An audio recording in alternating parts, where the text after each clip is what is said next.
Vivencias.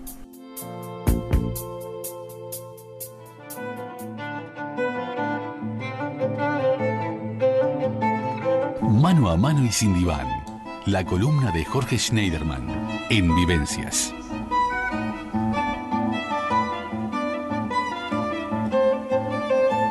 Ya tenemos al psicólogo Jorge Schneiderman para hablarnos en su columna Mano a mano y sin diván de la muerte y su naturalización en tiempos de pandemia, porque lamentablemente se está naturalizando la muerte en estos días por un mecanismo quizás de defensa, quizás porque ya también estamos cansados, agotados de tanto dolor, de tantas pérdidas. Pero veremos qué sucede con todo esto, por qué se está naturalizando la muerte, por qué estas pérdidas de personas pasan a ser números estadísticos. ¿Qué está pasando, Jorge? Muy buenas tardes, muy bienvenido. Muchísimas gracias, Andrea. El gusto es mío, como siempre. Y bueno, es un tema realmente candente, ¿no? Yo creo que el SARS-CoV-2 no solo ha transformado nuestras vidas, nuestro modelo básico de existencia y hasta los aspectos más triviales de nuestra cotidianeidad, Andrea.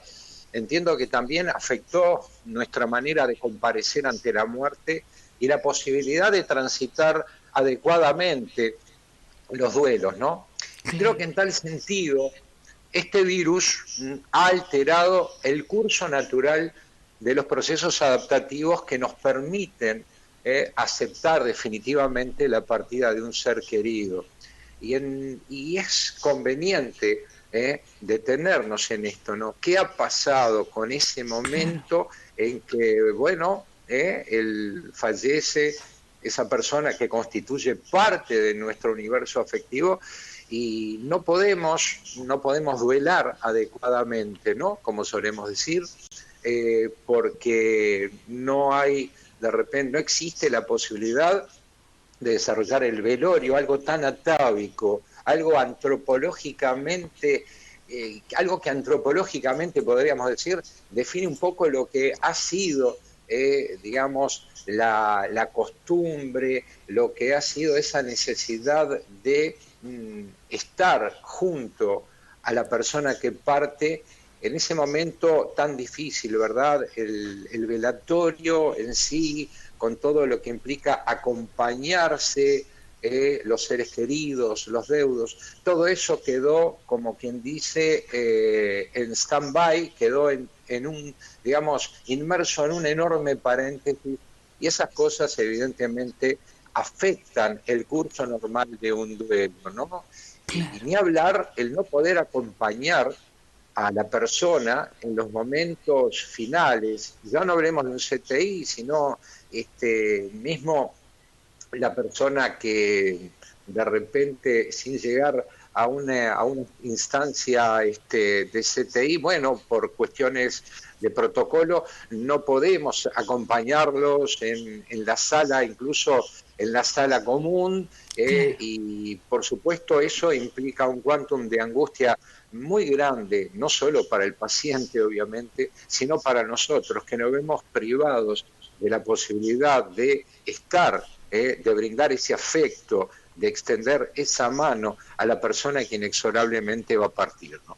Claro, y a todo esto que tú estás diciendo, Jorge, debemos agregar que de alguna manera a todas estas problemáticas que se están planteando, estamos en uno de los índices más altos de muertes en el mundo, en nuestro país, lo que también lleva a detenernos por qué llegamos hasta aquí, además, por qué llegamos y qué actitud estamos tomando, por qué además de alguna manera eso que tú planteabas, de por qué se está banalizando o naturalizando la muerte, y quizás está enrabado con varias cosas que has hablado a lo largo de los distintos programas, que tiene que ver con ese desgaste emocional que todos de alguna manera nos vemos expuestos, que tiene que ver también con otra cosa o sea, yo te lo estoy preguntando esto, que hemos hablado también hace un tiempo atrás con el tema de la muerte, un tema del que poco se habla, del que poco se dice, que no lo enfrentamos y tratamos de vivir el día a día. Pero este año, aunque no queramos hablar de la muerte, es un tema que se ha puesto de protagonista. Entonces todo esto lo uno porque creo que tiene correlación con cosas que hemos hablado anteriormente.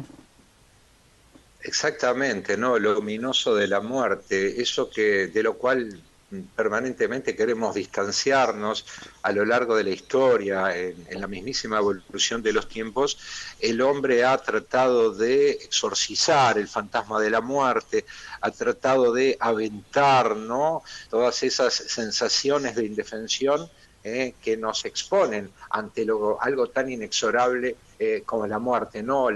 Esa insoportable levedad del ser, parafraseando aquella vieja película, ¿no?, que nos hace sentir, seres sumamente indefensos. Claro. Ante ese destino, ¿no? Y yo creo, Andrea, y seguramente vas a estar de acuerdo en que habría que entender que hay dos momentos. Hasta que no estaban las vacunas, de repente podíamos entender que de repente la ansiedad, la angustia nos ganaba y que por lo tanto era justificable que, era todo muy nuevo, era todo muy algo a descubrir, lo que era el virus en sí y por supuesto las terapéuticas a implementar contra este flagelo, ¿no? Pero luego viene la etapa en que ya disponiendo de las vacunas, yo creo que hay que analizarla desde otro lugar. ¿A qué me refiero? Bueno, a ver, sí. El incremento exponencial, ¿no?, de los fallecidos en nuestro país, ¿no?, promediando diariamente la cincuentena, nos aparta de la dimensión trágica de este momento, ¿no?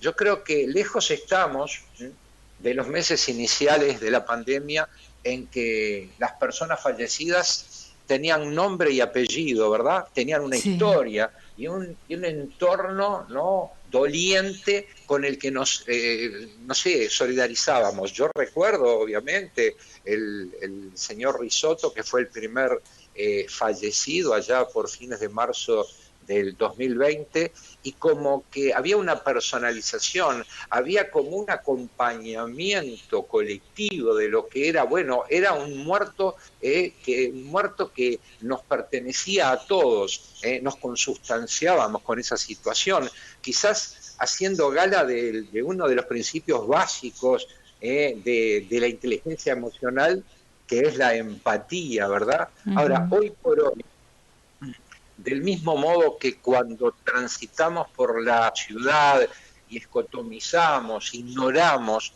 la presencia de conciudadanos que duermen en veredas y zaguanes expuestos a las inclemencias del tiempo y de su propia peripecia existencial, los decesos por COVID pasaron a ser un hecho naturalizado, pasible apenas de ser cuantificado como parte de un costo esperable. Y eso es terrible, Andrea, porque claro, es que lamentablemente... Sí, te escucho. No, es que a propósito de esto que decís, ¿no? Da la sensación, ¿no? Esto es una sensación, lo que te voy a decir, que van a sobrevivir los más fuertes, y aún quedan muchas personas y se están acabando los recursos de atención, están los hospitales, los CTI saturados, y sobrevivirán los más jóvenes, los que tengan menos comorbilidades. Esto realmente es una sensación que me da a mí, pero creo que es como un mensaje que hay detrás de todo esto velado. Sí. Es cierto lo que vos decís, podríamos definirlo como una suerte de darwinismo, ¿verdad, Andrea? Uh-huh. ¿Te acordás lo que planteaba Darwin? La selección natural, que de última los que prevalecen o los que sobreviven son los seres más fuertes. Y tristemente, esa es la realidad ante la cual nos estamos enfrentando. Y somos testigos de una realidad también en que la vida para algunos parece ser moneda de cambio y el precio a pagar para reactivar economías, ¿no?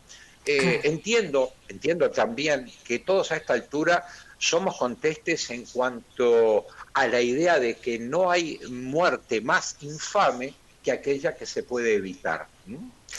Porque, no sé, a esta altura nadie se ha visto exento de padecer directa o tangencialmente la sensación de impotencia o indefensión que nos provoca la acechanza de esta enfermedad, no obstante lo cual las principales plazas y qué sé yo, y avenidas de nuestra ciudad, y lo he constatado, suelen atestarse de personas que con total liviandad, Andrea, circulan sin tapabocas, incluso ufanándose de ello y haciendo oídos sordos ante cualquier sugerencia de respetar las medidas preventivas necesarias, ¿no?